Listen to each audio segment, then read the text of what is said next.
নমস্কার বন্ধুরা, আমাদের জন্য স্বাগতম। ডিএ নিয়ে আরেকটি গুরুত্বপূর্ণ আপডেট। ডিএ নিয়ে ক্ষোভ কমাতে সহজেই পদোন্নতি, সরকারি কর্মীদের কি আশ্বাস দিলেন মুখ্যমন্ত্রী মমতা বন্দ্যোপাধ্যায়। তো বন্ধুরা, ডিএ সংক্রান্ত আপডেটে নিয়ে আমি স্টেপ বাই স্টেপ আলোচনা করব। তো অবশ্যই আপনারা ভিডিওটি স্কিপ না করে অবশ্যই পুরোটা দেখবেন।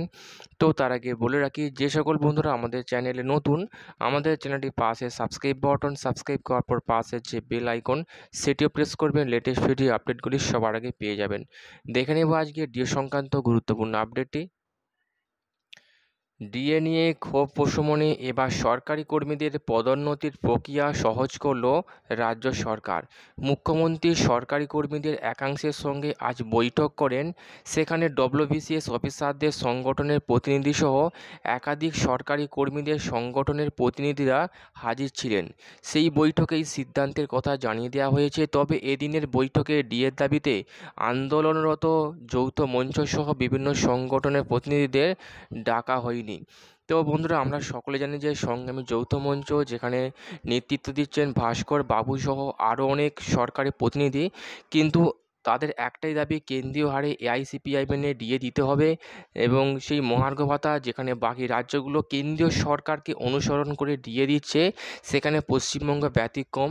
পশ্চিমবঙ্গ মাত্র 10% থেকে বাড়িয়ে 10 থেকে 4% বাড়িয়ে 14%, যেটা কার্যকর হবে রিসেন্ট এই মাস থেকে।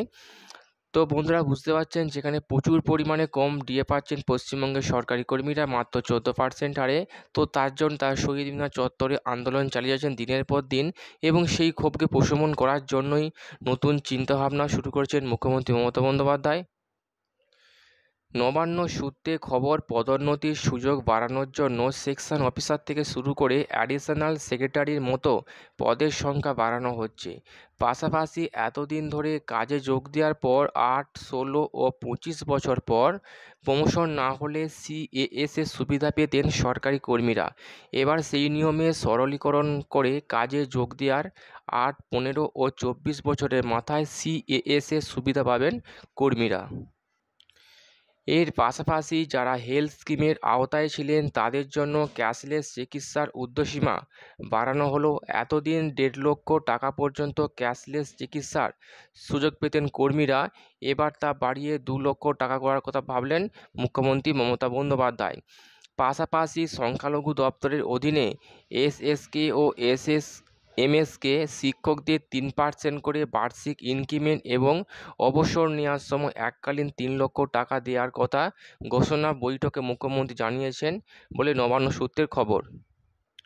তো বন্ধুরা, ডিএর ক্ষোভ কমানোর জন্য, সরকারি কর্মীদের ডিএ ক্ষোভ প্রশমনের জন্য মুখ্যমন্ত্রী নানান ধরনের টেকনিক, নানান ধরনের পন্থা অবলম্বন করেছেন, কিন্তু মুখ্যমন্ত্রীর এই কোনো টেকনিক, কোনো পন্থাই কাজ করছে না সরকারি কর্মীদের কাছে। তাদের একটাই দাবি, যতদিন না পর্যন্ত কেন্দ্রীয় হারে ডিএ পাওয়া যাচ্ছে ততদিন পর্যন্ত এই আন্দোলন চলবে, এমনটা জানিয়েছেন সংগ্রামী যৌথ মঞ্চ। তো বন্ধুরা, এই ছিল ডি সংক্রান্ত গুরুত্বপূর্ণ আপডেট। কেমন লাগলো কমেন্ট করবেন, লাইক করতে ভুলবেন না।